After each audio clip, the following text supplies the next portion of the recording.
O salão do tribunal estava frio, com aquele ar reciclado de lugares onde ninguém quer estar. As luzes brancas refletiam no chão encerado, e o som dos saltos ecoava entre as paredes de mármore como um lembrete constante de que cada passo ali era uma decisão.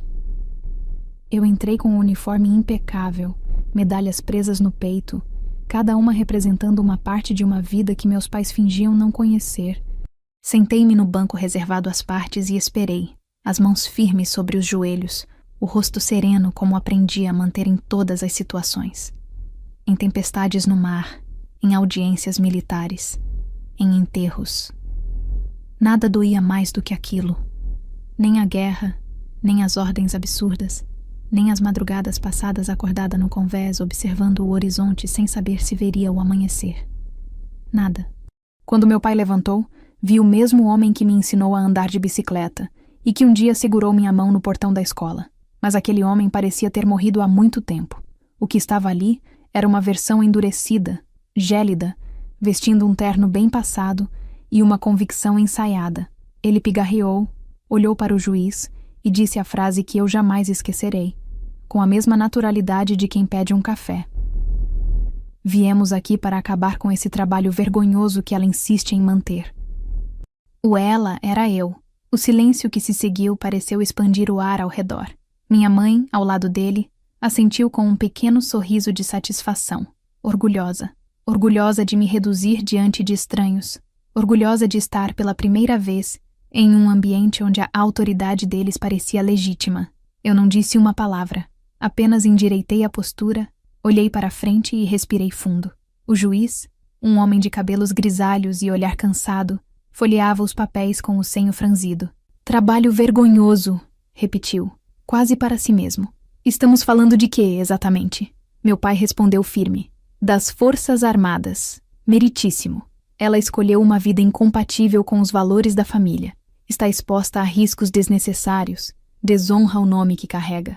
Queremos que ela seja afastada, avaliada e que perca os privilégios decorrentes dessa carreira. Eu apenas o observava e, em algum ponto, acho que parei de ouvir as palavras e comecei a reparar nas mãos dele. As mesmas que um dia seguraram o troféu que ganhei na escola naval, antes de ele perceber que aquilo não o engrandecia socialmente. Ele e minha mãe tinham vindo preparados. Eu podia ver. Papéis, pastas, expressões calculadas. Tudo cuidadosamente ensaiado. Eles queriam me destruir com elegância. A lembrança do último almoço com eles me atravessou de repente. Eu havia recebido a notícia da condecoração, a Cruz da Marinha, e pela primeira vez em anos, pensei que eles se orgulhariam. Convidei-os para o jantar oficial, mas meu pai respondeu apenas: prefiro não me associar a esse tipo de espetáculo. Eu não insisti, não fazia mais isso. Mas naquele dia, vendo-o no tribunal, percebi que o desdém tinha se transformado em uma espécie de vingança. Não bastava não me apoiar. Eles queriam apagar o que eu havia construído. A vergonha que sentiam por terem uma filha militar tinha se tornado combustível para uma guerra pessoal. A sessão prosseguiu com formalidades, depoimentos de advogados que eu nunca tinha visto, documentos que falavam sobre conduta imprópria e instabilidade psicológica decorrente de estresse de combate. Cada frase soava como um insulto meticulosamente polido. E mesmo assim, eu permaneci imóvel. Aprendi desde cedo que quem perde o controle perde o respeito. Eu sabia que aquilo não era sobre loucura, nem sobre reputação. Era sobre poder. Meus pais nunca suportaram a ideia de que eu pudesse ser algo que eles não controlassem. E, ironicamente, minha disciplina, meu silêncio, minha vida estruturada e previsível dentro da Marinha eram o maior lembrete de que eles haviam falhado em moldar o que eu seria. Quando o juiz levantou os olhos pela primeira vez e me encarou, notei algo diferente em seu olhar. Uma hesitação breve, uma fagulha de reconhecimento. Ele olhou para os papéis novamente, depois para mim, e então disse: espere. Esta é a almirante que recebeu a Cruz da Marinha há 2 semanas, certo? Meu pai tentou interromper, mas o juiz continuou. Preciso ver isso. O murmúrio se espalhou pela sala.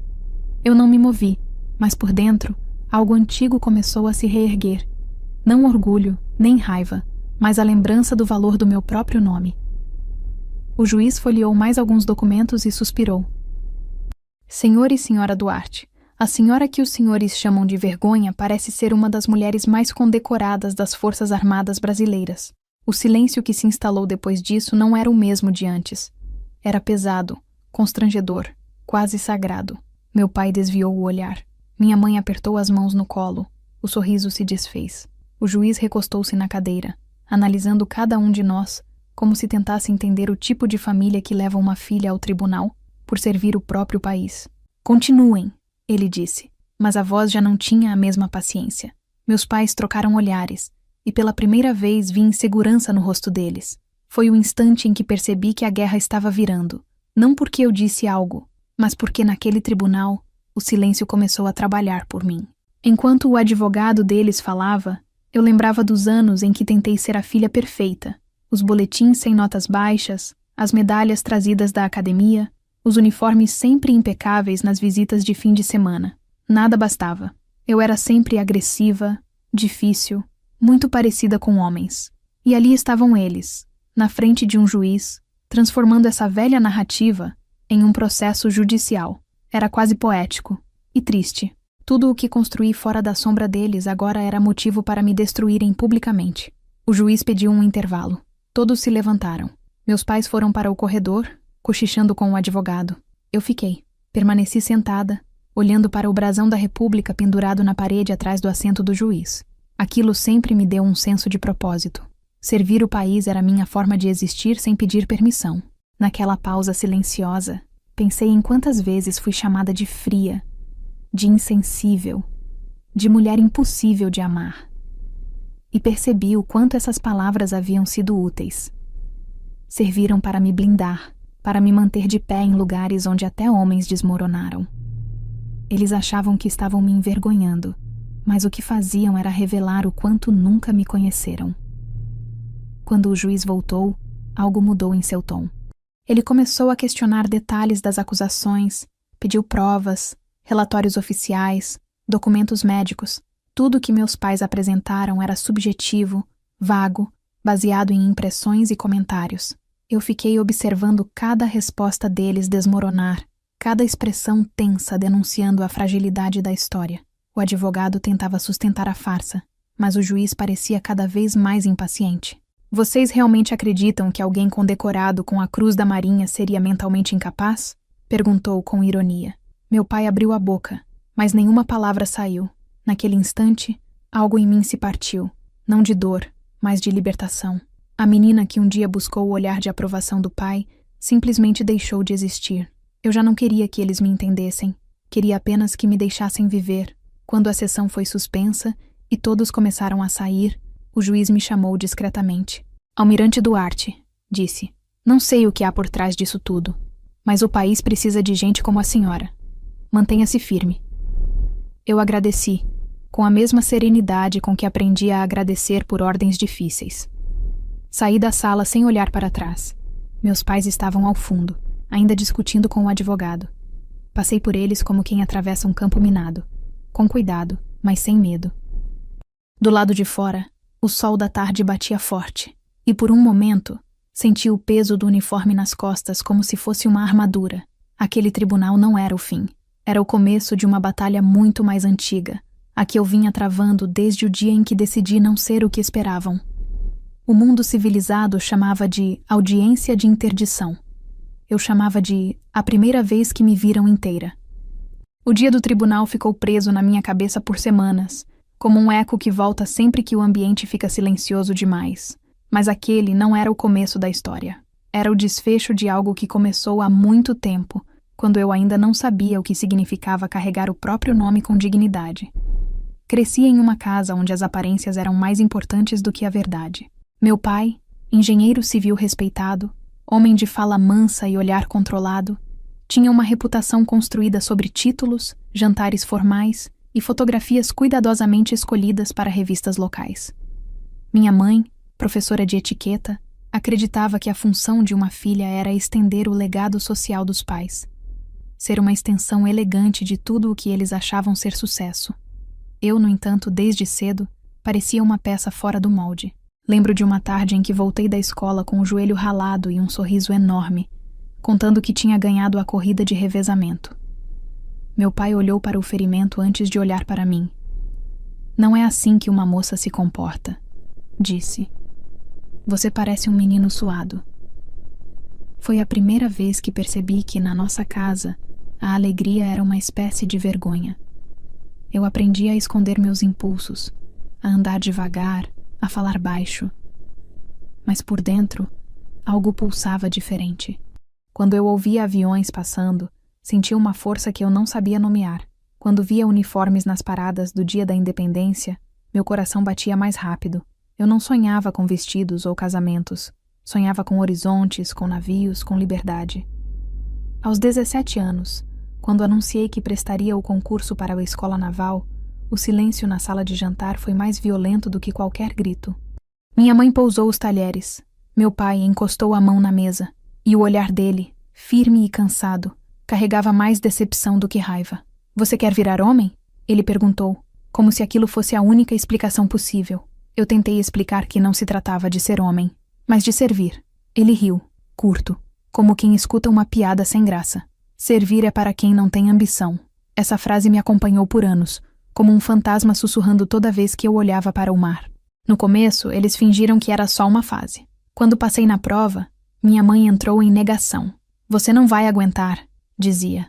Eles vão destruir você lá dentro. Mas eu já estava decidida. Vendi minha bicicleta, juntei dinheiro de aulas particulares de inglês e comprei a passagem para o Rio. No aeroporto, ninguém foi se despedir.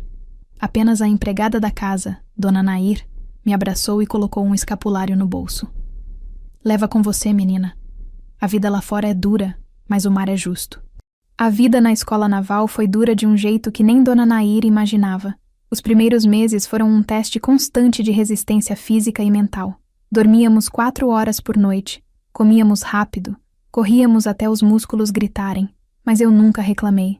Cada ordem, cada fardo, cada madrugada fria me fortalecia. Enquanto algumas desistiam chorando, eu mantinha a cabeça erguida, repetindo para mim mesma que aguentar era a minha forma de provar que existia. No primeiro ano, recebi minha primeira insígnia.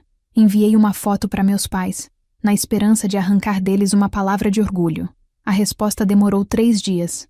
Aproveite enquanto é novidade. Depois que envelhecer, vai entender que mulher não nasceu para obedecer ordem de farda. Aquela frase me feriu mais do que qualquer treinamento. Eu não queria apenas obediência, queria pertencimento. A Marinha me deu isso. Pela primeira vez, encontrei uma família que não se importava com sobrenomes ou jantares de gala. Ali, o que importava era o que você fazia quando o mar ficava bravo, e a hierarquia era tudo o que restava. Fui crescendo, degrau por degrau, sempre em silêncio, sempre com a disciplina como escudo. Aprendi a desmontar armas, a calcular rota de navegação, a manter a calma sob pressão. E a cada conquista, a distância entre mim e meus pais aumentava. Quando fui promovida pela primeira vez, aos 26, tentei contar pessoalmente. Peguei um ônibus para minha cidade natal, 3 dias de folga, o uniforme passado, o sorriso contido. Cheguei em casa com uma caixa de chocolates e uma medalha embrulhada em veludo azul. Eles estavam jantando. Minha mãe olhou para mim, depois para o relógio e perguntou: Você não vai se trocar? Eu expliquei que vinha direto da base, que queria dividir a notícia. Fui promovida, disse. Tenente agora. Meu pai continuou mastigando, impassível. E quanto tempo vai durar isso? Perguntou. Não respondi. Aquela noite foi a última em que tentei trazer meu mundo para dentro daquela casa. Os anos seguintes me ensinaram que o reconhecimento mais puro é o que vem sem aplauso. Trabalhei em missões de resgate, participei de operações humanitárias, fiquei meses embarcada sem sinal de terra. Vi o medo nos olhos de homens que jamais admitiriam isso em voz alta, e aprendi a ser o ponto fixo quando tudo parecia à deriva. Fui condecorada 2 vezes antes dos 30, e mesmo assim, nada disso chegava aos meus pais. Eles evitavam comentar. Nas raras vezes em que nos falávamos, o assunto girava em torno de vizinhos, casamentos, festas. Era como se minha vida fosse uma mancha que não se encaixava no retrato da família. A pior parte não era o desprezo, era o silêncio orgulhoso deles. O tipo de silêncio que não machuca com gritos, mas com ausência. A ausência de reconhecimento, de abraço, de estamos orgulhosos. Tudo era frio, medido. Eu sabia que para eles, meu uniforme era sinônimo de rebeldia. Meu pai dizia, nas entrelinhas, que a farda apagava a feminilidade, e minha mãe, com um sorriso polido, concordava. Mas o que eles nunca entenderam é que a farda foi o que me salvou da vida que eles queriam para mim. Houve um momento, anos antes do tribunal, que simbolizou o rompimento definitivo. Eu havia sido convidada para discursar numa cerimônia em homenagem a oficiais mulheres que se destacaram em operações internacionais.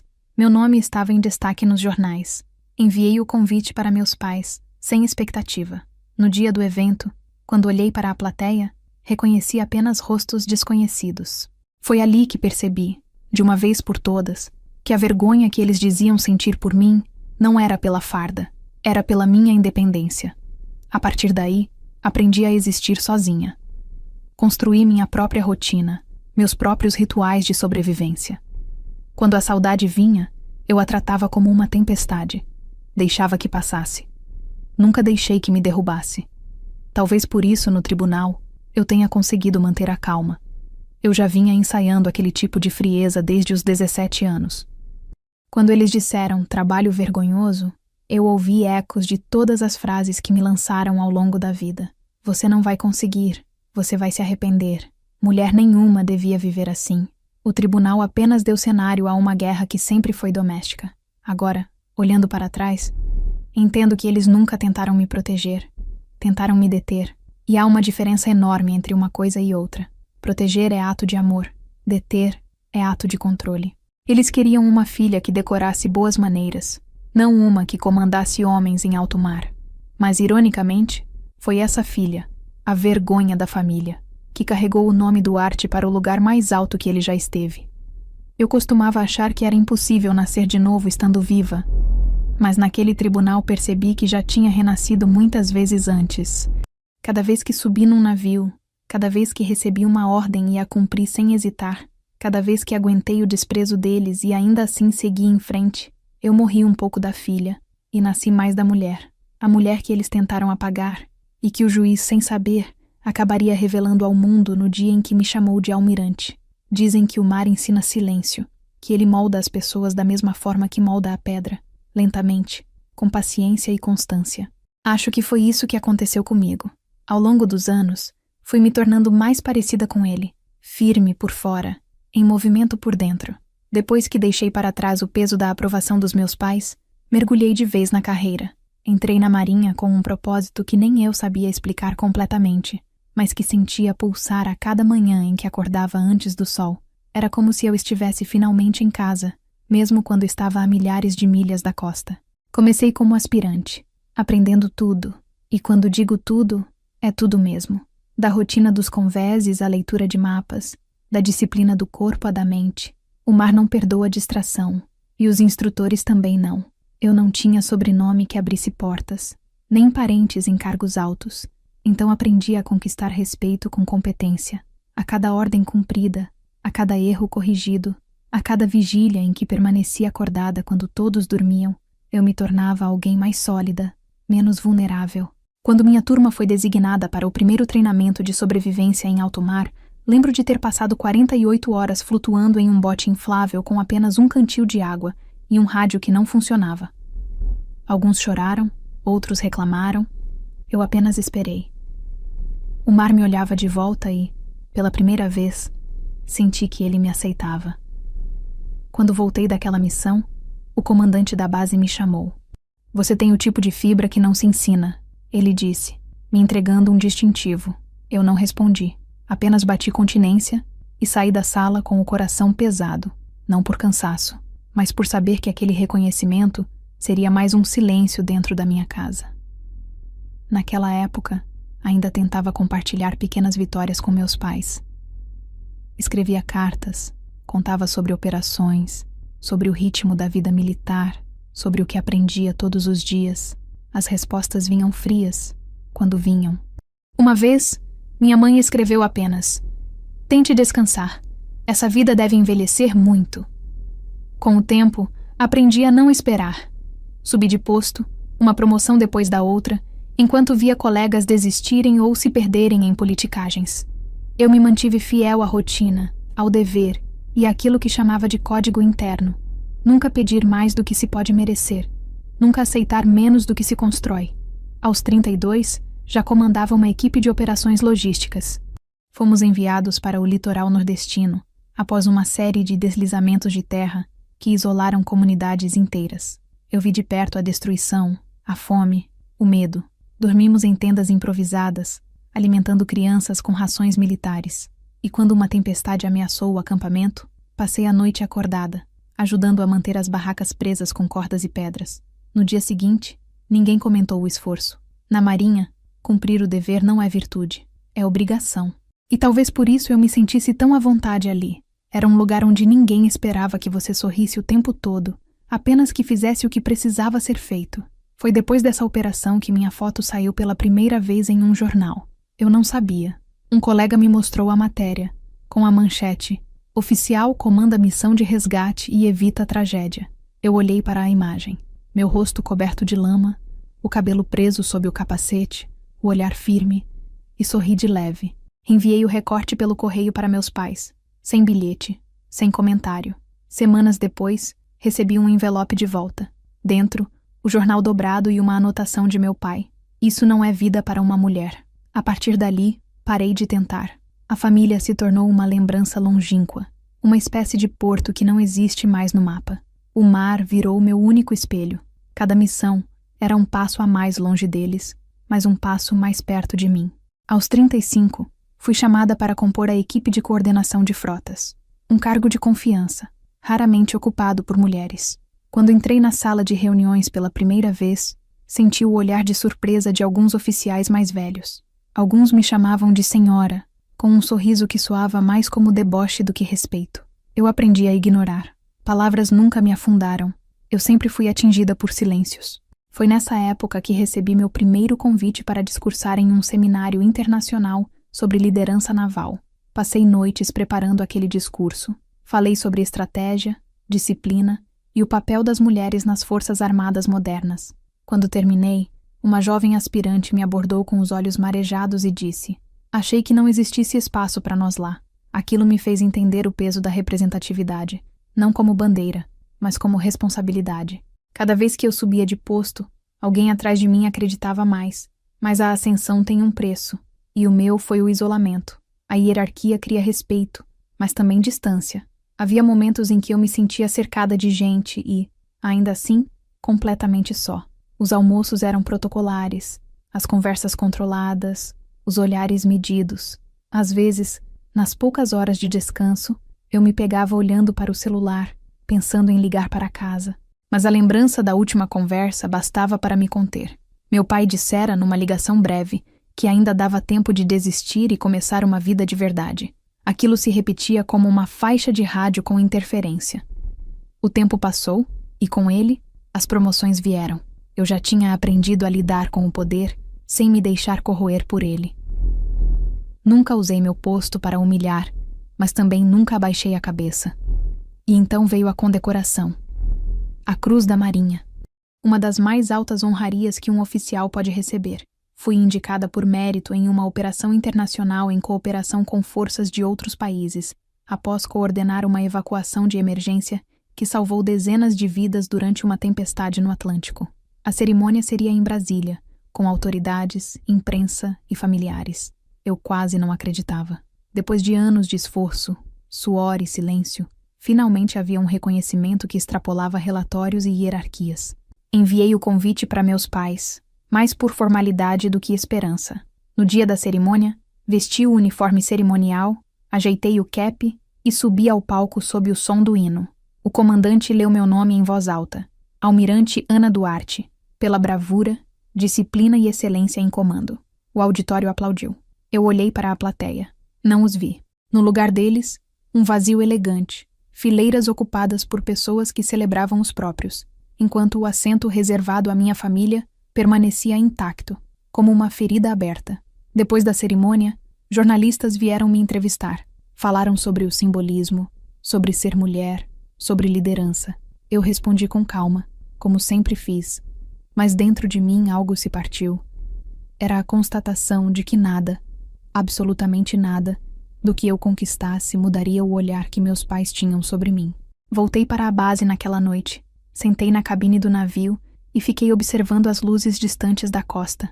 Lembrei da menina que queria voar, da jovem que embarcou sozinha, da mulher que virou o próprio farol. Eu tinha vencido o que parecia invencível, mas a vitória soava silenciosa. Foi nesse silêncio que algo começou a se mover. Sem que eu soubesse, meus pais estavam arquitetando a próxima ofensiva.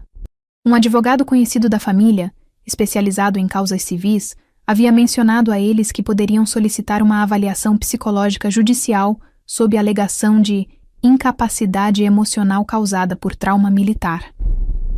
Um termo frio, mas perigoso. Eles começaram a reunir documentos, recortes de jornais, conversas antigas, construindo uma narrativa de que eu era desequilibrada. A ironia é que o equilíbrio sempre foi o que me manteve viva. Quando o oficial de justiça me entregou a intimação meses depois, eu estava de plantão na base de operações. Li o documento 2 vezes. Ação de interdição parcial requerida por familiares diretos. Assinaturas deles. Nenhuma palavra de explicação. Nenhum telefonema. Era o resumo perfeito de tudo o que sempre fomos. Uma família que não conversava, apenas assinava sentenças. Agora, olhando em retrospecto, vejo que o tribunal não foi um acidente. Foi a culminância natural de uma trajetória em que eu subia enquanto eles se ressentiam por cada degrau. Enquanto eu me tornava mais forte, eles se tornavam menores dentro do próprio orgulho. E talvez seja por isso que, quando o juiz reconheceu meu nome e questionou o absurdo da acusação, eu senti algo parecido com paz. Não porque ele me defendeu, mas porque, pela primeira vez, alguém de fora viu o que eu era de verdade. A carreira que eles nunca celebraram era, paradoxalmente, a única coisa que ainda me mantinha ligada à humanidade. O mar me endureceu, mas também me ensinou compaixão. E talvez, por mais contraditório que pareça, eu ainda desejasse que um dia meus pais entendessem isso. Mas o que eles fizeram em seguida, o processo, a humilhação pública, a tentativa de anular minha voz, apagou qualquer resquício de esperança. O envelope pardo chegou dobrado ao meio, com o selo do tribunal impresso no canto e meu nome escrito em letras que pareciam frias demais para caberem na palavra família. Eu estava no alojamento da base, terminando de revisar relatórios de uma operação de reconhecimento costeiro, quando o soldado da guarda entrou e me entregou o documento. Assinatura aqui, senhora. Assinei sem pensar. Naquele momento, ainda não sabia que aquele pedaço de papel seria a arma mais covarde já apontada contra mim. Demorei alguns segundos para entender o que lia. As palavras estavam dispostas de forma técnica, impessoal, mas carregadas de algo que perfurava por dentro. Ação de interdição parcial, requerida por familiares diretos. A justificativa inicial era instabilidade emocional decorrente de traumas de combate. Demorei um tempo para respirar. As letras pareciam dançar na minha frente, como se recusassem a ficar fixas. Instabilidade. Era quase cômico. Eu, que havia passado anos treinando para manter o controle sob pressão, agora era descrita como alguém incapaz de gerir a própria vida. No rodapé, as assinaturas. As 2. Reconheci primeiro o traço reto e impaciente de meu pai. Depois, a curva cuidadosa de minha mãe. Nenhuma dúvida, nenhum erro, nenhum arrependimento. Senti um frio começar nas mãos e subir pelo peito. A mente, mesmo treinada, demorou a reagir. Fiquei parada olhando o papel por minutos inteiros, tentando entender o motivo real, porque toda justificativa jurídica é apenas uma fachada, e aquela, especialmente, tinha cheiro de medo e ressentimento. Sentei na cama e comecei a recapitular os últimos meses. Havia notado o silêncio repentino deles, a ausência até mesmo das mensagens protocolares de aniversário. Achei que fosse só mais uma fase, como tantas outras, mas não. Eles estavam construindo algo. Pesquisei o nome do advogado no rodapé do processo. Um conhecido da família, especialista em direito civil, amigo antigo do meu pai, um homem que frequentava nossos jantares quando eu era adolescente e falava de processos como quem fala de caçadas. De alguma forma, o destino parecia brincar comigo. Tudo que eu sempre temera sobre o poder da influência estava agora sendo usado contra mim. Nos dias seguintes, tentei entender as motivações. Havia uma conta conjunta antiga, um imóvel que estava em meu nome desde o falecimento de minha avó, algumas economias aplicadas que meu pai ajudara a administrar anos atrás. Talvez fosse isso. Mas não era só dinheiro, era controle. Sempre foi. Eles não suportavam o fato de que, Mesmo sem o sobrenome deles, eu havia construído autoridade, respeito, independência. A farda era o lembrete constante de que falharam em me domesticar. E agora tentavam o último golpe, transformar minha sanidade em dúvida, minha carreira em vergonha, minha força em ameaça. Procurei um advogado militar, alguém discreto, acostumado a lidar com esse tipo de ataque disfarçado de preocupação. Ele leu o processo em silêncio, o senho franzido, o olhar sério. Eles pedem avaliação psicológica compulsória e suspensão temporária de funções administrativas até o resultado do laudo, disse. Respirei fundo. Ou seja, querem me afastar. Ele assentiu. É um processo difícil de sustentar, mas pode fazer barulho. E é isso que eles querem. Barulho. Durante as semanas seguintes, a notícia começou a se espalhar em círculos que eu não controlava. O ambiente militar é disciplinado, mas não é imune à curiosidade. As pessoas cochichavam. Ouvi dizer que ela vai passar por avaliação. Parece que a família entrou com processo. Eu fingia não ouvir. Mantive a rotina intacta. Exercícios às 5, reuniões às 9, relatórios à noite. Cada gesto meu era uma defesa, cada silêncio, uma trincheira. Mas à noite, sozinha na cabine, as paredes pareciam mais próximas. Eu me perguntava em que ponto uma filha deixa de ser filha, se é quando é expulsa de casa, ou quando é levada a um tribunal. Foi então que uma carta da minha mãe chegou, entregue pelo mesmo mensageiro que me trouxe a intimação. O envelope era branco, o perfume familiar. Reconheci a caligrafia, aquela letra bonita, arredondada, sempre usada para redigir convites de jantares. Li devagar, como quem desmonta uma armadilha. Querida Ana, espero que compreenda que fazemos isso para o seu bem. Você precisa descansar. Essa vida de armas e fardas está destruindo a mulher sensível que um dia foi nossa filha. Acredite, um dia você nos agradecerá. Mamãe, dobrei o papel sem rasgar, mas senti vontade. A carta não tinha afeto, tinha arrogância disfarçada de piedade. Não havia preocupação, havia domínio. Dias depois, recebi um comunicado interno. Eu seria afastada temporariamente de algumas funções até que o processo fosse esclarecido. Era o protocolo. Cumpri a ordem sem contestar. Continuei comparecendo ao trabalho, mesmo que relegada a tarefas burocráticas. Era estranho ver olhares que antes eram de respeito se tornarem de dúvida, mas o pior era a sensação de ser observada. Meus pais tinham conseguido o que queriam, manchar minha reputação sem precisar provar nada. Foi nesse período que recebi o convite oficial para a cerimônia da Cruz da Marinha. Eu hesitei em aceitar.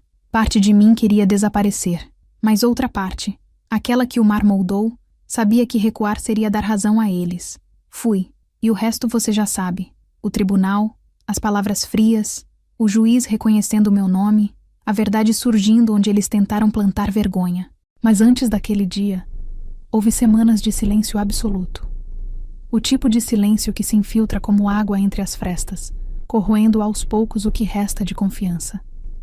Uma noite na base, sentei no convés do navio em que estava lotada e olhei para o horizonte. O vento trazia cheiro de sal e ferrugem, e as luzes do cais piscavam como pequenos avisos de que a vida continuava, indiferente à dor humana. Pensei em todas as vezes que defendi meu país, em todas as vidas que salvei, em quantas ordens cumpri sem hesitar, e mesmo assim, eram meus próprios pais que me chamavam de vergonha. A palavra ecoava na cabeça, repetida como um mantra perverso.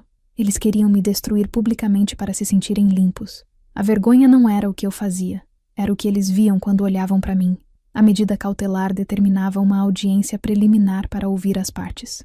E foi assim que cheguei ao tribunal. Uniforme impecável, passos firmes, coração protegido por uma calma quase militar. Não era a primeira batalha que eu enfrentava, mas era a mais íntima, porque inimigos no campo de guerra não te chamam de filha antes de atirar. Na véspera da audiência, recebi um telefonema do meu pai.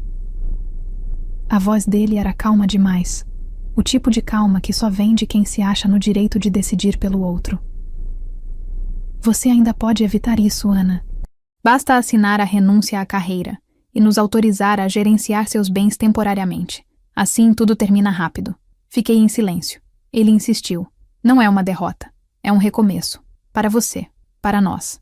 Fechei os olhos e pensei em quantas vezes ele usara aquele tom para me convencer de algo que só o favorecia.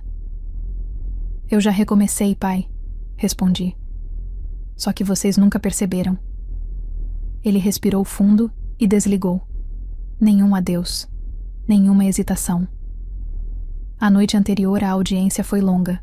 Não dormi. Sentei diante da janela, o uniforme pendurado na cadeira, e escrevi no caderno que sempre levava em missões.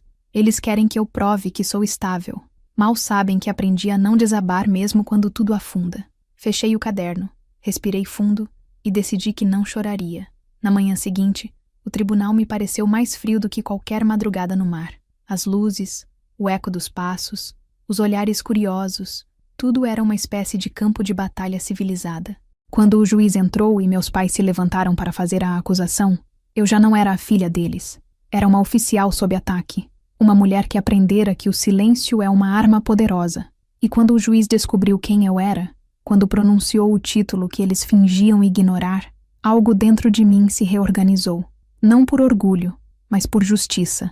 A verdade, enfim, não dependia mais de mim. Estava nos papéis, nas medalhas, nas cicatrizes. Hoje, olhando para trás, vejo que o estopim não foi a intimação, nem o tribunal. Foi a decisão que tomei anos antes, quando escolhi servir ao mar em vez da vaidade da minha família. A partir dali, o conflito era inevitável. Eles podiam me chamar de instável, de fria, de vergonhosa, mas nada mudava o fato de que, enquanto eles construíam muros, eu navegava oceanos. E o tribunal, por mais doloroso que tenha sido, acabou sendo apenas a confirmação pública de uma verdade antiga. Minha sanidade nunca foi o problema. O problema sempre foi o fato de eu ter deixado de viver dentro da deles. O tribunal não tem cheiro de justiça. Tem cheiro de papel velho, de ar-condicionado vencido e de ansiedade. Naquela manhã, enquanto esperava ser chamada, senti o gosto metálico da calma forçada, aquele tipo de serenidade que a gente veste como farda quando o corpo quer tremer. Eu já havia passado por tempestades, missões em mar aberto, evacuações de emergência, mas nada me preparou para enfrentar os meus pais sob a luz branca e impiedosa de um plenário. Cada passo que dei ecoava como um lembrete de que agora não havia mar para me esconder, nem uniforme capaz de proteger de feridas antigas. Sentei-me à mesa reservada à defesa, o advogado ao meu lado e o dossiê em cima do tampo de madeira. Ele me olhou rápido e murmurou: "Não se exalte. Deixe que falem. O silêncio é sua melhor arma." Eu já sabia disso. O silêncio era uma arte que eu dominava desde os 17 anos. Aprendi a engolir palavras, a esperar o momento certo de agir. Meus pais, porém, nunca entenderam que o silêncio de quem observa é diferente do silêncio de quem se submete. Eles achavam que, se eu não respondia, era porque aceitava. Nunca imaginaram que, às vezes, quem se cala está apenas escolhendo onde vai atacar. Quando a sessão começou, o juiz entrou sem olhar para ninguém, empunhando o processo como se fosse uma extensão do corpo. Audiência de interdição parcial. Requerentes: Senhor e Senhora Duarte. Requerida: Almirante Ana Duarte. O som da minha patente pronunciada ali, naquele tom neutro, foi como uma fisgada. Meus pais se remexeram na cadeira. Sabiam que aquele título, mesmo dito sem ênfase, tinha peso. Era a prova viva de que, por mais que tentassem, não podiam mais me tratar como uma filha adolescente rebelde. Meu pai foi o primeiro a falar. Levantou-se com o mesmo porte de quem um dia comandou jantares e discursos. Sempre seguro, sempre elegante. A voz dele não tremeu. Meritíssimo, não estamos aqui por vingança. Estamos aqui por amor. Nossa filha perdeu o rumo. Vive em um ambiente hostil, cercada de homens, exposta a traumas que comprometeram sua estabilidade emocional. Temos laudos particulares, testemunhos, correspondências que comprovam sua dificuldade de convívio e impulsividade. O juiz pediu para que se sentasse. Ele não o fez de imediato. Continuou de pé, como se ainda falasse para um público disposto a aplaudir. Queremos ajudá-la antes que seja tarde, antes que ela se destrua. O ajudá-la saiu com a entonação de quem diz domá-la. Eu sabia, sempre soube. Desde a infância, a palavra ajuda, na boca do meu pai, vinha acompanhada de imposição, a de minha mãe, de culpa. Quando ela começou a falar, o tom era suave, como se tivesse ensaiado diante do espelho. Minha filha não é má, só se perdeu. O trabalho que escolheu a transformou em alguém que não reconhecemos mais. Há meses tenta se afastar da família, Evita contato, responde de forma fria. Nós acreditamos que ela esteja adoecendo, talvez sem perceber. Eu observava sem desviar o olhar. Não havia surpresa. Havia apenas uma constatação amarga. Eles realmente acreditavam que poderiam vestir o disfarce de preocupação e serem aplaudidos por isso. O advogado deles apresentou uma pasta de documentos, fotos minhas em cerimônias, manchetes de jornais com palavras destacadas em caneta vermelha, comandante, autoridade, bravura, como se o simples fato de uma mulher ocupar esses espaços fosse indício de desequilíbrio. Recortes com anotações, ego inflado, perda de noção de limites, tudo sem contexto, sem critério. Uma construção feita de fragmentos, como quem tenta montar um monstro a partir de pedaços de luz. Enquanto eles falavam, minha mente se afastou da sala. Vi flashes do passado, o dia em que minha mãe queimou meu uniforme da escola naval dizendo que aquilo não era roupa de moça, o olhar do meu pai quando voltei da primeira missão, e ele perguntou se valia a pena viver como um homem. Aqueles fragmentos que antes doíam, agora me davam clareza. Eles não estavam ali para me proteger. Estavam ali para tentar apagar o erro que, para eles, começou no momento em que eu escolhi existir fora da moldura da família.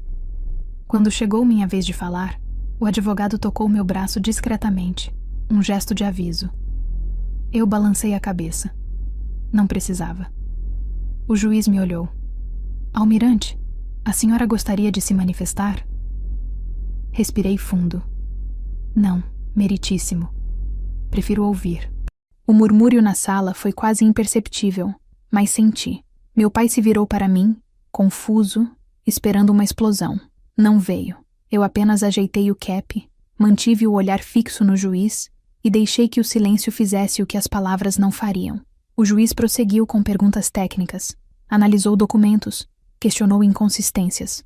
O advogado de defesa pontuou, com calma, que não havia qualquer base médica oficial, nenhum laudo pericial emitido por órgão competente. Tudo se resumia à opinião dos requerentes e de um psicólogo particular contratado por eles. Coincidentemente, o mesmo que já havia feito laudos em casos semelhantes envolvendo interdições de herança. A manipulação era clara, e quanto mais clara ficava, mais inquietos meus pais se tornavam. Minha mãe começou a balançar a perna, um tique que ela odiava admitir. Meu pai coçava o queixo, a mandíbula rígida. Eu observava. Cada movimento, cada troca de olhares, cada microexpressão. Era como estar novamente no convés, calculando o vento antes de virar o leme. Eu sabia que bastava um erro, uma reação, um lampejo de raiva para que eles vencessem.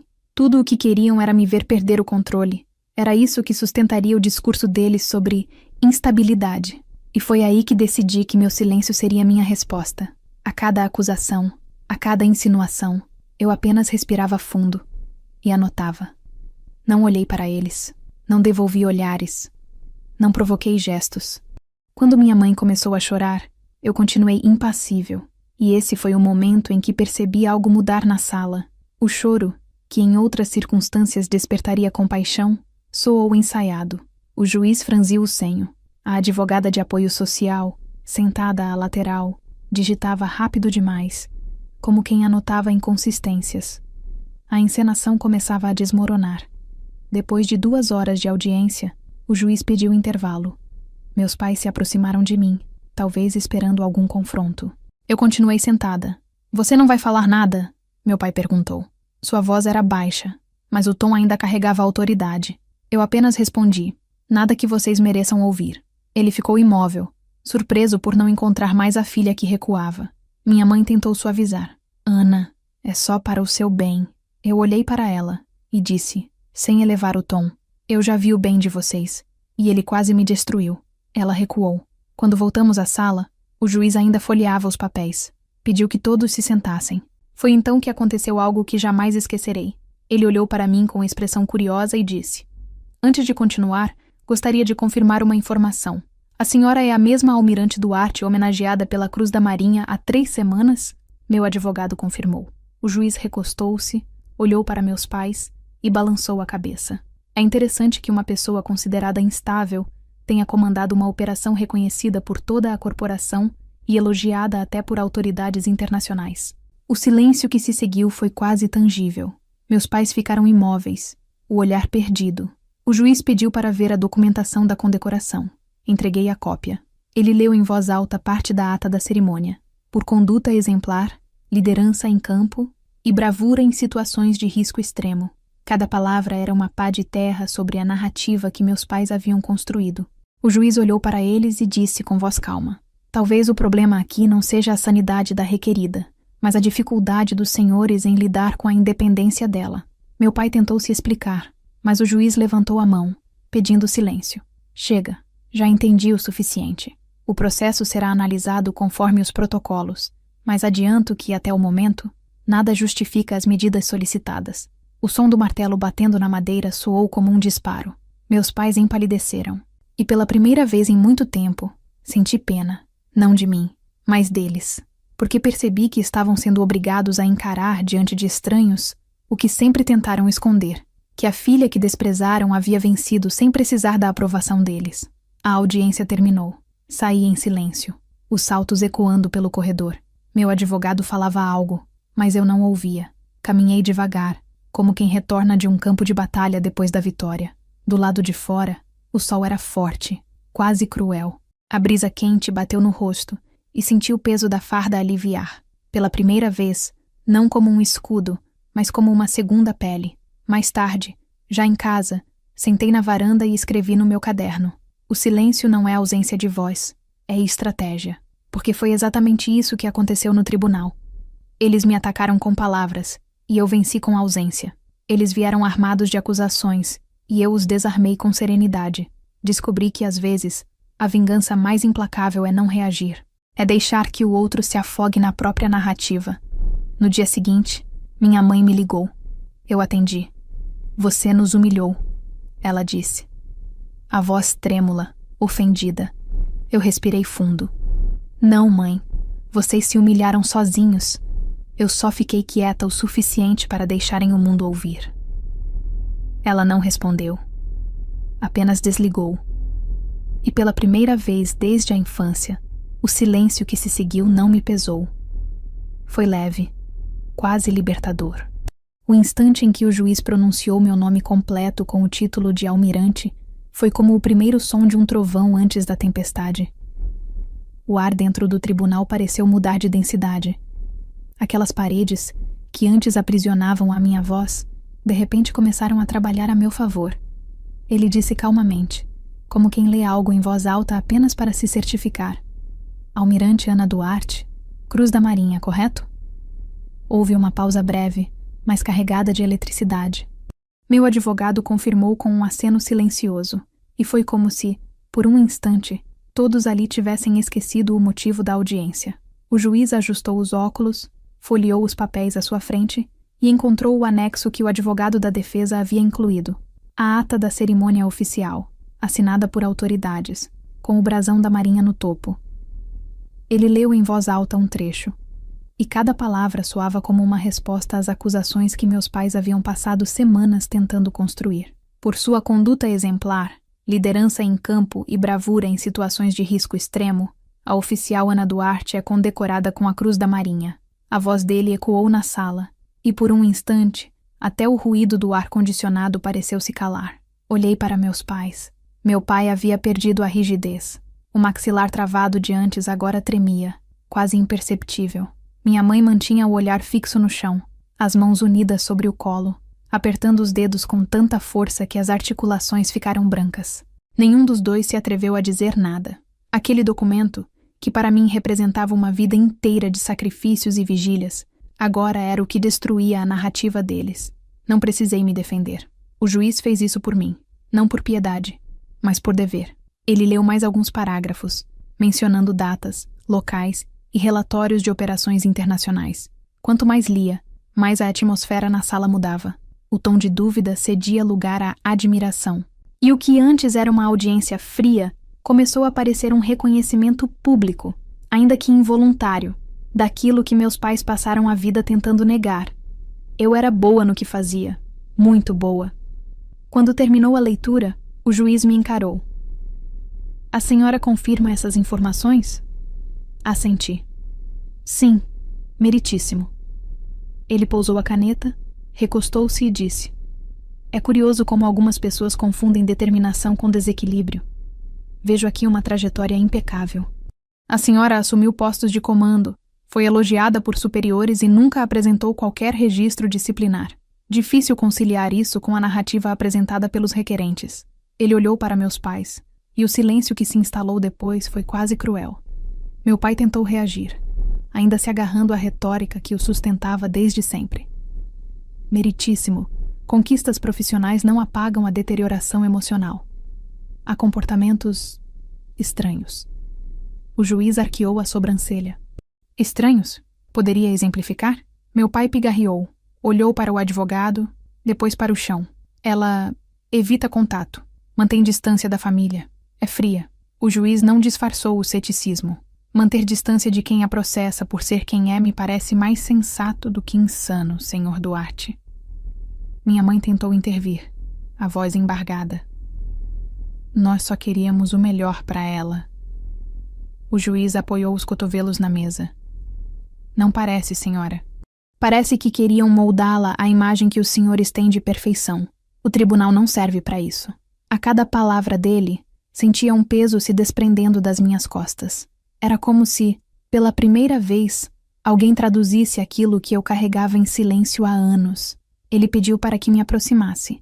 Levantei-me devagar. Cada passo ecoou pelo chão liso. Senti todos os olhares me acompanhando. Parei diante da mesa e fiquei em posição de sentido, o corpo ereto, as mãos atrás das costas. A senhora mantém seu posto atualmente? Perguntou. Sim, senhor. E continua exercendo suas funções de comando? Sim. Ele fez uma pausa, me observando. E consegue conciliar isso com sua vida pessoal? Pensei por um momento antes de responder. Com dificuldade, mas consigo. A diferença é que aprendi a não pedir permissão para isso. Um pequeno murmúrio percorreu a sala. O juiz sorriu de leve. Entendo. Voltou-se então para meus pais. Imagino que a independência da filha deva ter sido um choque para os senhores. Mas o tribunal não pode ser usado para corrigir feridas de orgulho. Se a requerida fosse um homem, duvido que estaríamos aqui discutindo estabilidade emocional por trabalhar demais. A frase dele cortou o ar como uma lâmina. Vi o rosto do meu pai empalidecer. Enquanto o juiz anotava algo, repassei mentalmente os anos que me trouxeram até ali. A primeira madrugada a bordo, o frio que cortava o rosto, as vozes dos superiores, o mar imenso e impiedoso, e a promessa que fiz a mim mesma, nunca desistir por medo. Naquele momento, percebi que estava cumprindo essa promessa em um campo diferente, mas com o mesmo espírito. Não era uma batalha física, era moral, e eu estava vencendo sem levantar a voz. O juiz prosseguiu. Pediu que o advogado de defesa apresentasse os relatórios oficiais da Marinha. Ele os entregou. Documentos de avaliação de desempenho, atestados médicos, registros de conduta, tudo em ordem, sem infrações, sem advertências, sem histórico de afastamento psicológico. Era impossível sustentar a acusação. O juiz folheou rapidamente e disse, em tom conclusivo: Não há base alguma para este processo, nem médica, nem legal, nem moral. Fechou a pasta com firmeza. O advogado dos meus pais tentou interromper, mas o juiz foi categórico. Não insista, doutor. Este tribunal não é palco para disputas familiares travestidas de zelo. A senhora Duarte é plenamente capaz, e os senhores fariam melhor se respeitassem a carreira que ela construiu sem a ajuda de ninguém. A sentença ainda não havia sido formalizada, mas a decisão estava dada. Meus pais haviam perdido muito antes do martelo bater. Quando o juiz pediu o recesso final, a sala permaneceu em silêncio. Ninguém se levantou de imediato. Senti o olhar de alguns oficiais da segurança que assistiam discretamente à audiência. Havia algo entre respeito e incredulidade nos rostos deles. Uma mulher de farda, sentada diante dos próprios pais, sendo julgada por ser forte demais, e vencendo. Levantei-me, agradeci ao juiz e me retirei. Atravessei o corredor lentamente, com o som dos saltos marcando o ritmo do meu controle. Meus pais estavam atrás, ainda discutindo em voz baixa com o advogado. Quando passei, meu pai me chamou, quase num sussurro. Você não precisava ter nos envergonhado assim. Parei por um segundo, sem virar. Vocês se envergonharam sozinhos. Continuei andando. Lá fora, o ar quente da tarde me envolveu como um abraço que o tribunal jamais poderia oferecer. Caminhei até o estacionamento e me sentei no carro. O silêncio dentro do veículo era quase absoluto. Olhei o reflexo no retrovisor. O rosto firme, o olhar cansado, mas limpo. Tirei o cap, coloquei no banco ao lado e respirei fundo. Era a primeira vez em muitos anos que respirava sem sentir culpa. Mais tarde, quando o juiz enviou a notificação oficial de indeferimento da ação, as palavras eram curtas e técnicas. Falta de fundamento, rejeitada. Mas eu lia ali algo muito maior. Era como se cada letra dissesse o que nunca precisei ouvir da boca dos meus pais. Você estava certa.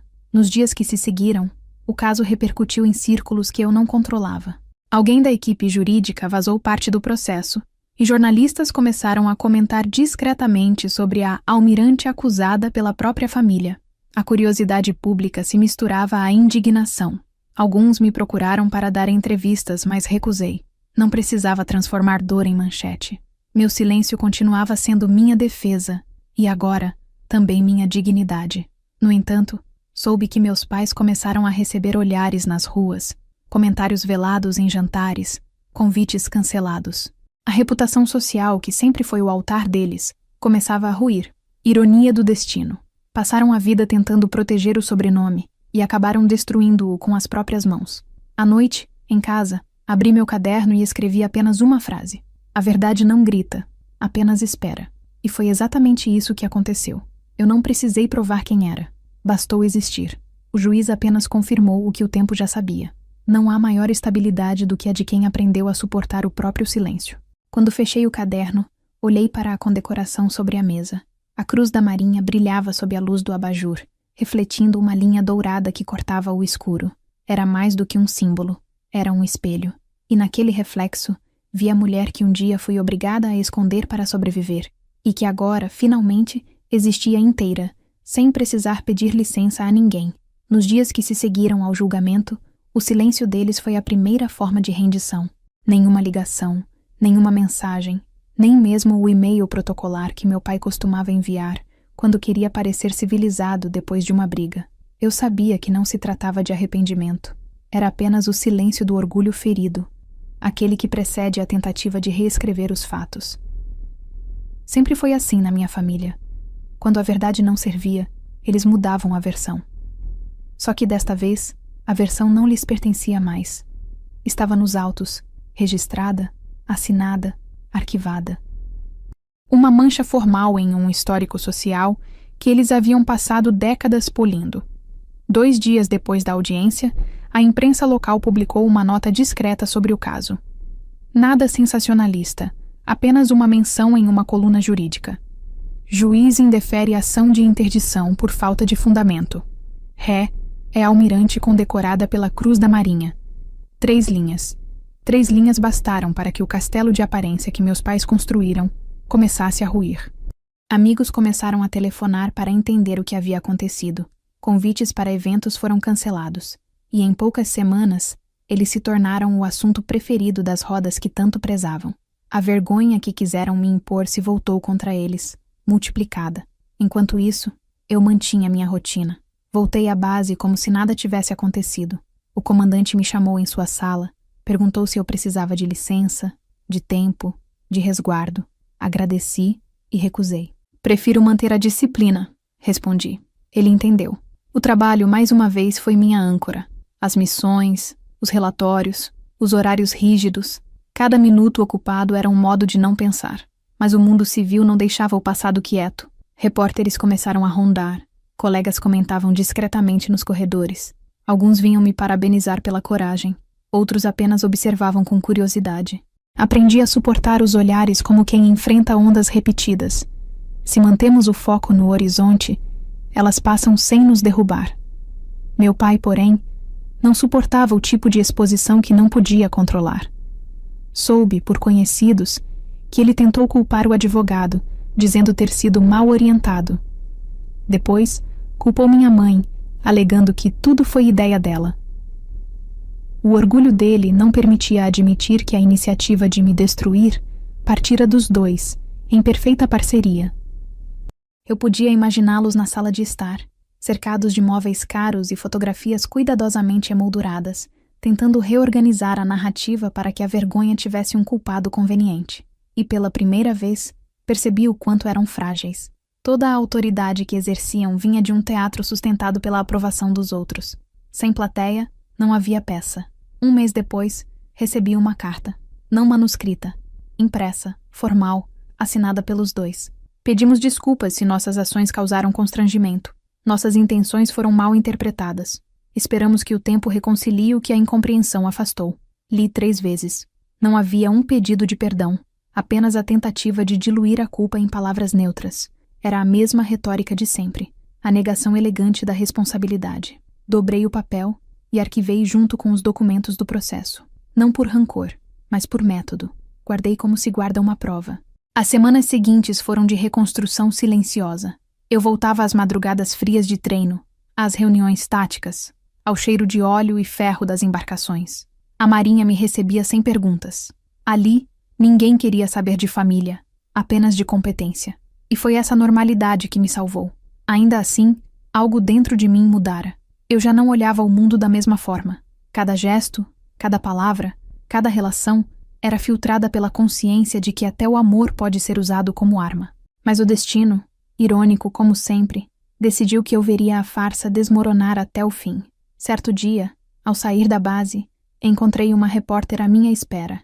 Ela me abordou com cuidado, segurando o microfone como se pedisse permissão. Almirante, poderia comentar as declarações de seus pais publicadas hoje? Eu franzi o senho. Que declarações? Ela me mostrou o celular. Havia uma entrevista concedida por eles a um site de colunismo social. As frases saltavam da tela. Fomos mal interpretados. Queríamos apenas cuidar da nossa filha. A imprensa distorceu a verdade. Li em silêncio. Depois devolvi o aparelho. Sem comentários, disse, e entrei no carro. À noite, li a entrevista com calma. Era uma tentativa desesperada de salvar a imagem. Diziam que o processo havia sido um equívoco jurídico, que tudo não passara de um mal-entendido familiar. Nenhuma menção à humilhação pública, à tentativa de me interditar, ao uso de documentos falsos. Nenhum reconhecimento da dor, apenas autopreservação. Mas o público não foi condescendente. A matéria viralizou pelas razões erradas. Comentários inundaram as redes sociais. Muitos lembrando que a filha condecorada não precisava de tutela. Outros mencionavam a hipocrisia de quem tenta apagar uma mulher forte chamando-a de desequilibrada. Os mesmos amigos que antes me evitavam começaram a me enviar mensagens discretas, dizendo que eu havia vencido com elegância. Eu respondia com um simples obrigada. Não sentia prazer, apenas uma espécie de calma neutra. Vingança nunca foi o que eu quis. O que eu queria era que a verdade respirasse sozinha, sem precisar de mim para sustentá-la. E ela respirava. Pouco tempo depois, recebi a visita inesperada de um dos meus superiores. Um homem reservado, conhecido pela rigidez. Pediu para conversar. Li sobre o caso, disse. Sei que não deve ter sido fácil. Esperei em silêncio. Ele continuou. A senhora lidou com isso como uma oficial exemplar. O comportamento da sua família não a define. Aquelas palavras simples tiveram um peso que eu não esperava. Não era consolo, era reconhecimento. E reconhecimento, vindo de quem entende o valor da hierarquia e do silêncio, vale mais do que qualquer perdão. Enquanto isso, meus pais continuavam a se afundar na própria contradição. Tentaram organizar um evento beneficente, mas poucos compareceram. As pessoas sorriam, mas os cumprimentos eram frios. Nas fotos, minha mãe mantinha o mesmo sorriso treinado, mas os olhos denunciavam cansaço. Soube por uma tia distante que ela passava os dias tentando convencer a si mesma de que eu havia mudado demais para ser amada. A verdade era mais simples. Eu apenas deixara de obedecer. Certa tarde, quando voltava de uma reunião, encontrei uma mensagem na portaria da base. Um envelope sem remetente. Dentro, um recorte de jornal com uma nota curta. Almirante Duarte ministra palestra sobre liderança e ética. E abaixo, com letra trêmula, apenas 4 palavras escritas à mão. Estamos vendo você vencer. Não havia assinatura, mas reconheci o traço. Era da minha mãe. Nenhuma ligação, nenhum pedido de desculpa. Só aquilo. 4 palavras. E o reconhecimento que a vida inteira me foi negado. Não soube se era remorso ou orgulho tardio, mas pela primeira vez, não importava. O desmoronamento deles não foi explosivo. Foi lento, silencioso, quase triste, como uma casa antiga que começa a rachar por dentro, enquanto por fora ainda parece inteira. De longe, as pessoas talvez vissem normalidade. Mas eu sabia. As rachaduras eram irreparáveis. Eles haviam perdido o que mais valorizavam, a reputação, e no processo, perderam também a mim. Na noite em que soube do fechamento da coluna social que sempre publicava fotos deles, fui até a varanda da minha casa e fiquei olhando o mar. A lua refletia na água, criando uma trilha prateada que me lembrava os convés iluminados das embarcações. Pensei em tudo o que tinha acontecido. Em quantas vezes tentei merecer um "estamos orgulhosos de você", e percebi que aquele reconhecimento, vindo ou não, já não fazia falta. O que me definia agora era o que eu fazia com o silêncio que restava. Fechei os olhos e ouvi o som das ondas quebrando ao longe. Era o mesmo som que me acompanhava desde a primeira missão. Pensei que talvez o mar sempre tenha sido meu verdadeiro lar, porque ele não exige explicações, apenas constância. Enquanto meus pais lutavam para manter aparências, eu aprendi a existir sem plateia, e foi essa diferença que me salvou. Na manhã seguinte, recebi um convite oficial para discursar na escola naval, sobre resiliência e liderança feminina. Aceitei. No palco, diante de dezenas de jovens aspirantes, contei parte da minha trajetória. Não a dor, mas o aprendizado. Disse a elas que a farda não muda o que somos, apenas amplifica. E que, às vezes, o silêncio é a forma mais alta de coragem. Quando terminei, as palmas ecoaram, firmes, sinceras.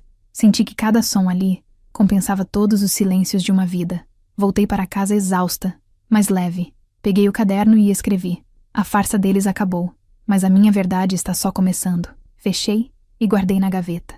Do lado de fora, o mundo seguia ruidoso. Dentro de mim, havia apenas uma certeza tranquila. Ninguém destrói o que construiu no mar, porque o mar é o único juiz que não aceita mentiras. Durante toda a minha vida, aprendi que falar era perigoso, que o silêncio era o único escudo que não deixava rastros. Cresci sendo ensinada a medir o tom, o olhar, o gesto, e mesmo depois de adulta, mesmo fardada, ainda carregava o reflexo de me calar. O silêncio era meu abrigo e minha prisão. Depois do julgamento, eu achava que já tinha dito tudo o que precisava sem usar uma única palavra. Mas descobri que, às vezes, calar demais é permitir que outros escrevam a sua história no seu lugar. E eu estava cansada de ser personagem de uma narrativa inventada pelos outros. O juiz havia encerrado o caso. O processo estava arquivado, as acusações desfeitas, a minha sanidade e meu cargo preservados. Mas algo ainda ecoava dentro de mim, uma inquietação antiga, uma sensação de que, mesmo tendo vencido, faltava o gesto final, aquele que encerraria de vez o ciclo de humilhação e culpa. Durante semanas, carreguei essa sensação como se fosse um peso invisível. Até que um dia, ao abrir a correspondência, encontrei um convite formal da assessoria jurídica. Audiência final de homologação e leitura de sentença definitiva. Um mero ato administrativo, disseram. Mas eu sabia que seria mais do que isso. Seria o último encontro. Cheguei ao tribunal sem um uniforme cerimonial. Escolhi ir de civil, vestindo algo simples, discreto. Queria que me vissem como mulher, não como farda. Entrei na sala e vi meus pais do outro lado. O tempo entre uma audiência e outra parecia ter envelhecido ambos. Meu pai estava mais magro, o olhar cansado. Minha mãe, pálida, as mãos trêmulas. Por um instante, senti pena. Mas logo lembrei que foi essa mesma fragilidade ensaiada que eles usaram tantas vezes para manipular. Sentei-me no mesmo lugar de antes, as mãos cruzadas sobre a mesa, e esperei. O juiz entrou e cumprimentou com um leve aceno. Estamos aqui apenas para formalizar a decisão já proferida. Mas antes de encerrar, concederei a palavra às partes, se desejarem se manifestar. Meu advogado olhou para mim, esperando uma negativa. Eu respirei fundo. Sim, meritíssimo. Gostaria de dizer algumas palavras. Foi como se o ar da sala se reorganizasse em torno dessa frase. Até meus pais se mexeram, surpresos. Eu me levantei devagar, caminhei até o centro e parei diante da mesa. Não havia discurso preparado, nem papel nas mãos. Havia apenas o peso daquilo que nunca foi dito. Durante muitos anos, comecei, eu acreditei que silêncio era sinônimo de força, que ser disciplinada era o mesmo que ser obediente. Eu confundi resistência com ausência de voz, e por isso, permiti que pessoas que diziam me amar falassem por mim. Fiz uma pausa, olhando diretamente para eles. Hoje eu entendo que o silêncio não deve servir para esconder, mas para observar. E quando chega a hora certa, ele precisa ser rompido. Meus pais me observavam, imóveis. O juiz manteve o olhar atento, mas não interrompeu. Continuei. Meus pais me ensinaram que vergonha é o que o mundo sente quando uma mulher foge do papel que lhe foi imposto. Eu acreditei nisso por muito tempo, até que descobri que vergonha mesmo é negar o próprio destino. O trabalho que eles chamam de vergonhoso é o mesmo que salvou vidas, é o mesmo que me deu propósito, e é o mesmo que me ensinou que dignidade não se negocia, nem em nome da família. As palavras saíam calmas, mas cada uma carregava o peso de anos de contenção. Eles disseram que eu era fria, que eu havia me perdido. Mas foi justamente por ser fria que sobrevivi. Frieza não é ausência de sentimento. É foco.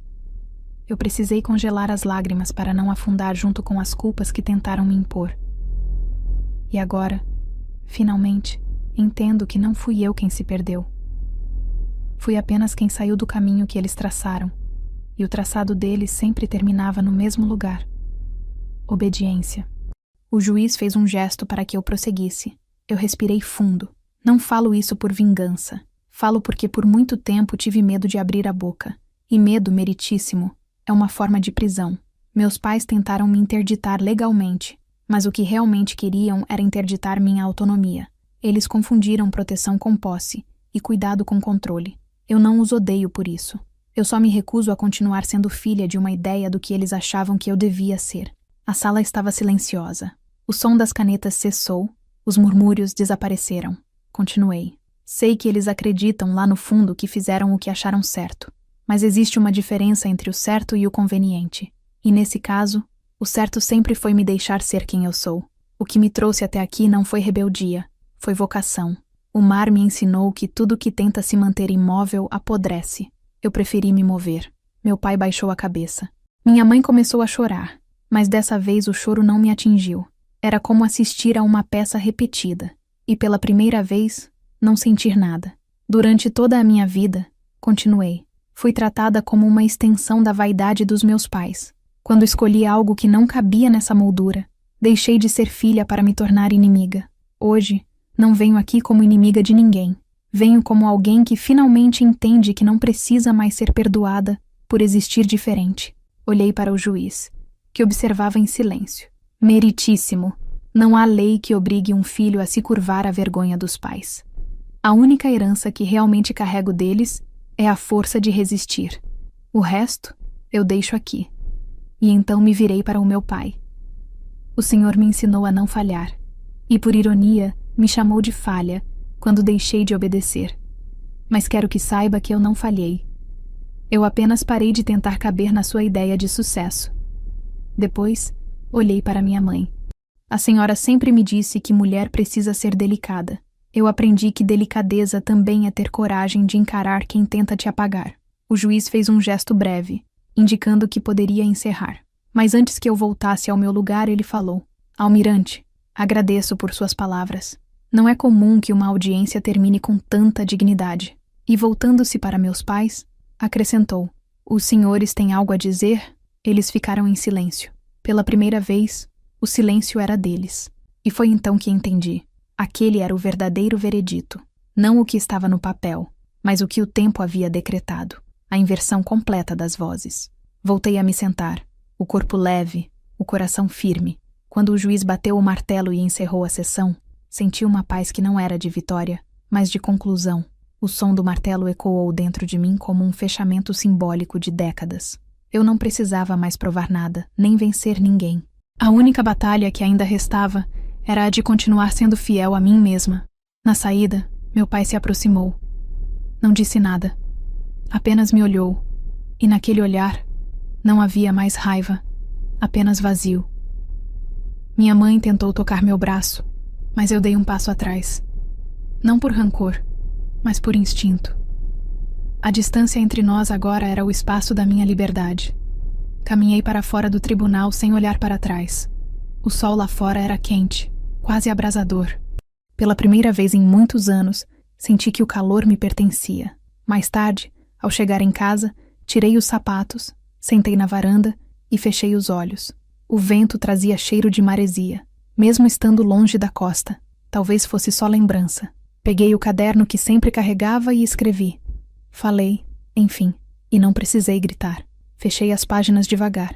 Pela primeira vez, não me importava se eles leriam ou não. A verdade não era mais deles. Era minha.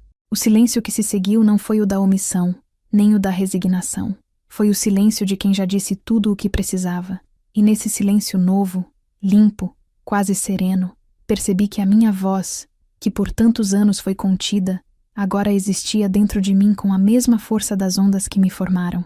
Naquele dia, entendi que falar não é romper com o passado, é libertar-se dele. A sentença saiu oficialmente 2 semanas depois. O documento era breve, técnico, desprovido de emoção, como tudo que vem da burocracia do Estado. Mas para mim, aquelas linhas secas carregavam o peso de uma vida inteira.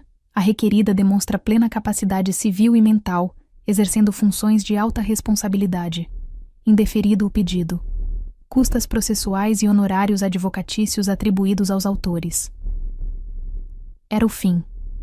O papel que um dia chegou para me silenciar, agora servia de prova de que eu podia, finalmente, falar por mim mesma. Li 3 vezes, lentamente, saboreando a ausência de dúvidas. Pela primeira vez, a justiça não era uma abstração. Era algo que eu podia tocar, dobrar e guardar na pasta vermelha que continha tudo o que um dia tentaram me tirar. Nome, autonomia e dignidade. A notícia se espalhou. O jornal que meses antes publicara uma nota discreta, agora trazia uma reportagem completa sobre o caso, elogiando a coragem de uma mulher que defendeu a própria honra com o mesmo rigor com que defende o país. Eu li a matéria sozinha, na sala pequena do meu apartamento, com o som do mar ao fundo vindo de uma gravação antiga. O único som capaz de acalmar o que ainda restava de ruído dentro de mim. Não senti orgulho, nem vaidade, senti alívio, porque, enfim, o peso da vergonha alheia não me pertencia mais. A partir daí, o contato com meus pais cessou completamente. Nenhum deles tentou me procurar. Nenhum gesto, nenhuma mensagem. Às vezes eu pensava que era melhor assim. Outras, me perguntava se o silêncio deles era uma punição ou uma rendição. Mas, seja como for, aquele vazio não doía como antes. Era apenas um espaço novo, um território a ser ocupado por mim mesma. Pela primeira vez eu tinha tempo, e esse tempo era só meu. Voltar à base foi diferente. O ambiente parecia o mesmo. O cheiro de óleo, o som metálico das engrenagens, o ritmo preciso das ordens. Mas algo em mim havia mudado. Eu já não precisava provar nada a ninguém. O comandante me cumprimentou com um olhar discreto, e os colegas, antes contidos, agora se aproximavam com respeito genuíno. A senhora foi um exemplo de postura, disse um dos oficiais. Eu sorri sem responder. Aprendi que elogios também são armadilhas quando você os deixa te definir. Com o tempo, a rotina começou a se reconfigurar. Aceitei novos projetos, participei de missões de coordenação e fui convidada para ministrar palestras em academias militares. Cada vez que subia a um púlpito e via mulheres jovens uniformizadas me observando, eu via uma parte de mim refletida nelas. Não a almirante, mas a menina que um dia acreditou que precisava pedir permissão para existir. E a cada discurso, a cada frase dita sem medo, era como se eu resgatasse um pedaço daquilo que o passado tentou roubar. Mas a libertação não veio apenas pelo reconhecimento público. Veio nas pequenas coisas, no café tomado sozinha em silêncio, sem culpa. Na leitura de um livro à noite sem esperar uma ligação de controle. No simples ato de deixar o celular desligado por horas, sem medo de ser acusada de indiferença. A liberdade, percebi, raramente chega em gestos grandiosos. Ela vem disfarçada de rotina. Ainda assim, houve dias em que a solidão me testou. Às vezes, eu olhava para o vazio da sala e imaginava como seria se as coisas tivessem sido diferentes. Se meus pais tivessem ido à minha formatura, se tivessem assistido à minha primeira cerimônia de comando, se tivessem dito que tinham orgulho. Pensar nisso doía, mas já não era um lamento. Era só constatação. Eles escolheram o poder sobre o afeto, a aparência sobre o vínculo, e viveram tempo demais presos à ilusão de que controlar alguém é o mesmo que amar. Eu vivi o oposto, e sobrevivi. O processo havia deixado marcas. Houve convites sociais que parei de aceitar, laços que preferi não retomar, e um certo tipo de desconfiança que aprendi a cultivar, não como paranoia, mas como autoproteção, e aos poucos, percebi que não era solidão o que eu sentia, mas paz. Um tipo de paz que se conquista quando você para de correr atrás do impossível, o amor de quem não sabe amar, fora das próprias regras. Certo dia, recebi uma correspondência inesperada. Era uma carta da assessoria da Marinha informando que meu nome havia sido indicado para um programa de intercâmbio internacional. O documento mencionava mérito exemplar e conduta ilibada. Sorri, não porque fosse uma promoção, mas porque soava como um contraponto perfeito à tentativa deles de me reduzir a uma mulher desequilibrada. Enquanto tentavam me interditar, o mundo reconhecia minha capacidade. Era a ironia da vida trabalhando a meu favor. Aceitei o convite. Viajei para o exterior por alguns meses. Conheci outras oficiais, mulheres de diferentes países, cada uma com uma história marcada por algum tipo de resistência. Ouvi histórias de injustiças, de preconceitos, de provações que se pareciam com as minhas, e entendi que o que vivi não era apenas pessoal, era um reflexo de algo maior, o medo ancestral de que mulheres independentes sejam perigosas. Ali, no convívio com aquelas oficiais, percebi que não estava sozinha, e essa constatação foi um bálsamo. Quando voltei, decidi mudar, não de cargo ou de cidade, mas de forma de estar no mundo. Comprei um apartamento pequeno perto do mar. Queria acordar ouvindo o som das ondas, o mesmo som que me acompanhou durante toda a carreira e que, de alguma forma, me lembrava de quem eu era antes de ser julgada por existir. O lugar era simples, paredes brancas, poucos móveis, o essencial. Não parecia um lar de oficial, mas parecia meu. Certa noite, sentei na varanda e abri o caderno que carregava desde a Academia Naval. Nele, estavam registradas as anotações de uma vida inteira, as ordens, as missões, as lembranças e, mais recentemente, os pensamentos que o tribunal despertara. Li uma das primeiras páginas, Ser forte é obedecer sem sentir, e ri em silêncio. Se pudesse escrever para aquela versão de mim mesma, diria: ser forte é sentir e continuar. Dias depois, recebi uma mensagem inesperada de uma jornalista que havia acompanhado o caso. Ela queria escrever um artigo sobre superação feminina nas Forças Armadas e perguntou se eu aceitaria uma entrevista. Pensei por alguns dias. Depois respondi: sim, mas quero falar sobre coragem, não sobre trauma. E foi isso que fiz. Na entrevista, não citei meus pais, nem o processo. Falei sobre o medo, sobre o peso das expectativas, sobre o que é viver em um ambiente onde o silêncio é confundido com submissão. Disse que coragem não é ausência de medo, é escolher continuar mesmo tremendo. O artigo foi publicado sob o título A Almirante que Escolheu a Verdade. Tornou-se referência em palestras e cursos, e aos poucos percebi que minha história, que começou como uma tentativa de destruição, se transformava em testemunho. Um espelho para outras mulheres que, como eu, foram chamadas de teimosas, frias ou desequilibradas por simplesmente se recusarem a encolher. Na última página do caderno escrevi: a liberdade não foi dada. Foi conquistada à força de silêncio, de dor e de coragem. Não sou vítima. Sou sobrevivente de um amor mal entendido. Fechei o caderno e deixei sobre a mesa. O vento que vinha do mar folheou algumas páginas sozinho, como se a história ainda tivesse fôlego. A libertação não foi um grito. Foi um sopro, e naquela noite, ao olhar o horizonte, percebi que a paz não é o oposto da guerra. É o que resta quando você para de lutar por reconhecimento e começa a existir por convicção. O tempo passou com a serenidade de quem não devia mais nada a ninguém. Meses depois do fim do processo, percebi que a vida começava a se organizar sozinha, como o mar depois da tempestade. As ondas voltavam ao ritmo natural, e o ruído ensurdecedor do passado começava a se dissolver em um som constante e tranquilo. Não havia mais urgência, nem necessidade de provar, só o silêncio de quem sobreviveu e, de alguma forma, aprendeu a transformar ferida em cicatriz e cicatriz em mapa. Eu continuava servindo, mas com outro olhar. A farda já não era um escudo, era uma extensão da pele. Antes, Eu vestia o uniforme para me proteger da rejeição. Agora, era o contrário.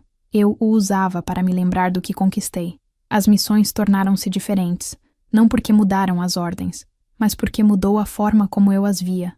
Cada ordem que eu dava, cada comando transmitido por rádio, era também uma conversa comigo mesma. Você chegou até aqui sem pedir licença a ninguém. Certa manhã, recebi um convite inesperado. Uma escola militar feminina queria que eu ministrasse uma palestra sobre liderança e superação. Aceitei sem hesitar. Quando entrei no auditório, dezenas de cadetes estavam sentadas em silêncio, os olhos atentos, as fardas impecáveis. Vi em cada uma delas o reflexo do que eu fui. Jovens que ainda confundiam força com dureza, coragem com frieza. Peguei o microfone e comecei dizendo algo que nunca tinha dito em público. Antes de ser almirante, eu fui uma filha que teve medo de existir. O silêncio que se seguiu foi absoluto. E pela primeira vez, não senti vergonha em admitir fragilidade. Porque fragilidade, percebi, não é fraqueza, é humanidade. Falei sobre disciplina, mas também sobre dor. Disse que o mar ensina duas lições que servem para tudo: paciência e adaptação. E que o mesmo vento que pode virar um navio é o que o empurra adiante se você souber ajustar as velas. Contei que às vezes o uniforme não é só roupa, é um lembrete diário de que as batalhas internas são as mais difíceis. E terminei com a frase que havia escrito no meu caderno na noite do veredito. Falei, enfim, e não precisei gritar. Quando o aplauso veio, não era o aplauso para uma oficial. Era para uma mulher que finalmente tinha se permitido ser inteira. Depois da palestra, uma cadete se aproximou. Devia ter uns 19 anos. O rosto firme e o olhar vulnerável. Disse, senhora, minha mãe acha que ser militar é coisa de quem falhou em ser mulher. Eu sorri. A sua mãe vai demorar para entender, mas um dia ela vai ver que ser militar é só mais uma forma de ser mulher. Uma forma que carrega o mesmo coração, só mais resistente ao sal. Ela sorriu de volta, e naquele sorriso havia um tipo de continuação. Era como se, sem perceber, eu estivesse passando adiante algo que o tempo quis me tirar. A fé no próprio caminho. As semanas seguintes foram de calmaria. Voltei ao apartamento, reorganizei os móveis, deixei as janelas abertas. Descobri que o sol da manhã entrava diferente quando a gente não precisava se esconder dele. Comecei a caminhar na praia nos dias de folga. O barulho das ondas era sempre o mesmo, mas agora não me lembrava mais do combate. Me lembrava de casa. A cada passo na areia, sentia que deixava algo para trás. E esse algo não era dor. Era o peso de ter sido moldada por expectativas que nunca foram minhas. Certa tarde, recebi uma encomenda sem remetente. Um pequeno envelope pardo, sem carimbo. Dentro, havia uma única folha de papel e uma medalhinha antiga de São Cristóvão, o padroeiro dos viajantes. Reconheci de imediato. Era a que meu pai mantinha no carro, pendurada no retrovisor, desde que eu era criança. A folha trazia apenas uma frase, escrita à mão. Você foi mais longe do que nós soubemos ir. Nenhuma assinatura, mas não era preciso. O traço era dele. Senti um nó na garganta. Não era um pedido de perdão, nem uma confissão. Era reconhecimento, enfim. Um reconhecimento tardio, imperfeito, mas real. Dobrei o papel, guardei a medalha na gaveta e não chorei.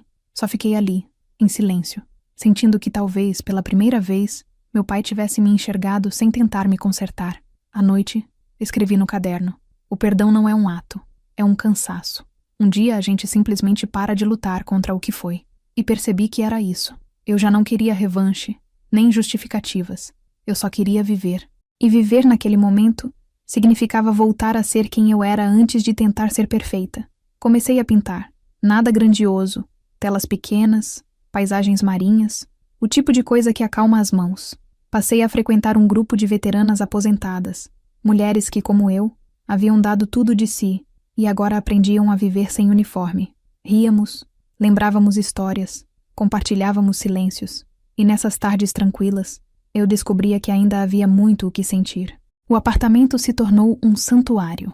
Na mesa da varanda ficavam o caderno, a condecoração e a medalha de São Cristóvão.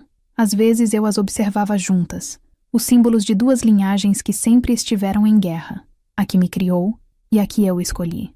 Agora, ambas coexistiam, não como rivais, mas como partes de uma história que finalmente fazia sentido. Um dia, enquanto arrumava os armários, encontrei a caixa com as cartas antigas de minha mãe. Nenhuma delas falava de amor de verdade, apenas de expectativa.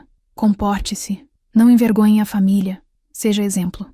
Queimei uma a uma na pia, vendo as cinzas se desfazerem com o vento que vinha da janela.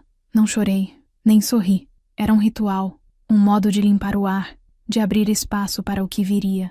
A vida nova começou sem que eu percebesse. As manhãs passaram a ter o ritmo das marés, previsíveis, mas nunca iguais. O medo foi se transformando em cautela, a culpa em maturidade. Descobri que paz não é ausência de ruído, é saber quando o ruído já não te pertence. E foi nesse estado de calma que recebi a notícia de que seria promovida novamente, não por hierarquia, mas por mérito ético, pelo exemplo. Ri sozinha. A vida tinha um senso de ironia bonito.